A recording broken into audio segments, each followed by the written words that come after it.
শনিবার দক্ষিণ দিনাজপুর জেলার গঙ্গারামপুর শহরে তৃণমূল ছাত্র পরিষদের উদ্যোগে আয়োজিত হলো এক বিশাল প্রতিবাদ মিছিল। গঙ্গারামপুর কলেজ প্রাঙ্গণ থেকে শুরু হয়ে এই মিছিলটি শহরের বিভিন্ন অংশ পরিক্রমা করে শেষ হয় তৃণমূল কংগ্রেসের জেলা পার্টি অফিসের সামনে। এই প্রতিবাদ মিছিলের মূল লক্ষ্য ছিল জীবনদায়ী ওষুধের লাগাম ছাড়া মূল্যবৃদ্ধি ও কেন্দ্রীয় সরকারের স্বাস্থ্য বীমায় জিএসটি আরোপের সিদ্ধান্তের বিরুদ্ধে সারা জেলায় ছাত্র সমাজের ক্ষোভ প্রকাশ। সূত্রের খবর, দক্ষিণ দিনাজপুর জেলা তৃণমূল ছাত্র পরিষদের পক্ষ থেকে আয়োজিত এই মিছিলে নেতৃত্ব দেন জেলা টিএমসি সভাপতি অমরনাথ ঘোষ, রাজ্য টিএমসিপির সভাপতি তৃণাঙ্কুর ভট্টাচার্য ও রাজ্যের মাননীয় মুখ্যমন্ত্রী শ্রীমতী মমতা বন্দ্যোপাধ্যায়ের নির্দেশে এই কর্মসূচি গ্রহণ করা হয়েছে বলে জানা যায়। গতকাল জেলার প্রতিটি কলেজে প্রতিবাদী সভা অনুষ্ঠিত হয়েছিল এবং সেই আন্দোলনের ধারাবাহিকতায় এদিন শহর জুড়ে ছাত্রদের পদচারণায় মুখর হয়ে ওঠে গঙ্গারামপুর। প্রতিবাদকারীদের দাবি, কেন্দ্রীয় সরকার ওই হঠকারী নীতিগুলি সাধারণ মানুষের উপর বিরাট বোঝা চাপাচ্ছে। মুখ্যমন্ত্রী মমতা বন্দ্যোপাধ্যায় ও তৃণমূল যুব নেতা অভিষেক বন্দ্যোপাধ্যায়ের নির্দেশে ছাত্র সমাজ রাজপথে নেমে প্রতিবাদ জানাচ্ছে। এ বিষয়ে জেলা তৃণমূল ছাত্র পরিষদের সভাপতি অমরনাথ ঘোষ আর কি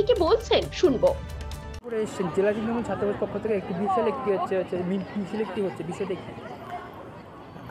জীবনদায়ী ওষুধের মূল্য বৃদ্ধি করেছে কেন্দ্র সরকার এবং তার জন্য সাধারণ মানুষ সত্যি খুব কষ্টে রয়েছে। এটা প্রথম নয়, আমরা বিগত 11 বছর ধরে দেখছি, যেদিন থেকে নরেন্দ্র মোদী ভারতবর্ষের প্রধানমন্ত্রী হয়েছেন, দ্রব্যমূল্যের বৃদ্ধি তিনি করে যাচ্ছেন নিজের ইচ্ছে মতন। যখন তিনি প্রধানমন্ত্রী হন, পেট্রোল ডিজেলের দাম কত ছিল, আজকে কোথায় দাঁড়িয়েছে, রান্নার গ্যাসের দাম কত মূল্য বৃদ্ধি করেছেন, প্রত্যেকটা জিনিসের। জীবন বিমার উপর তিনি জিএসটি বসাচ্ছেন, জিএসটির নাম করে তোলাবাজি করে যাচ্ছেন। আজ একটা সাধারণ মানুষের বাঁচার জন্য যে জীবনদায়ী ওষুধ, সেই জীবনদায়ী ওষুধের তিনি মূল্যবৃদ্ধি করে দিলেন। তিনি একবারও ভাবছেন না যে মানুষ টাকা কোথায় পাবে। তিনি কর্মসংস্থান দিতে পারছেন না। বলেছিলেন 2 কোটি মানুষের চাকরি দেবেন, 2টো মানুষের চাকরি দিতে পারেননি এখনও অবধি। বরঞ্চ অন্যান্য জায়গায় যেসব চাকরি মানুষ পাচ্ছে, সেসব চাকরি যাতে কেড়ে নেওয়া যায় কীভাবে, সেই চক্রান্ত তিনি করছেন। আর উল্টো দিকে তিনি এভাবে প্রত্যেকটা জিনিসের মূল্য বৃদ্ধি করে যাচ্ছেন।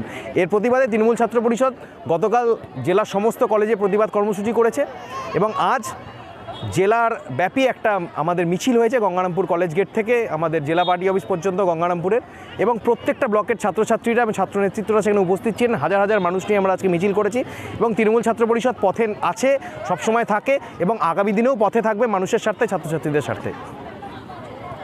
আগামী দিনে আপনারা কী কী পদক্ষেপ গ্রহণ করছেন? আগামী দিনে আমাদের নেত্রী যা যা আমাদের ইনস্ট্রাকশন দেবেন, আমাদের নেতা অভিষেক বন্দ্যোপাধ্যায় আমাদের যা যা ইনস্ট্রাকশন দেবেন, রাজ্য সভাপতি যা বলবেন, সেই অনুযায়ী আমরা আমাদের কর্মসূচি করব। এবং তৃণমূল ছাত্র পরিষদ দক্ষিণ দিনাজপুর জেলায় প্রত্যেক দিন ছাত্রছাত্রীদের পাশে, ছাত্রছাত্রীদের স্বার্থে কাজ করে।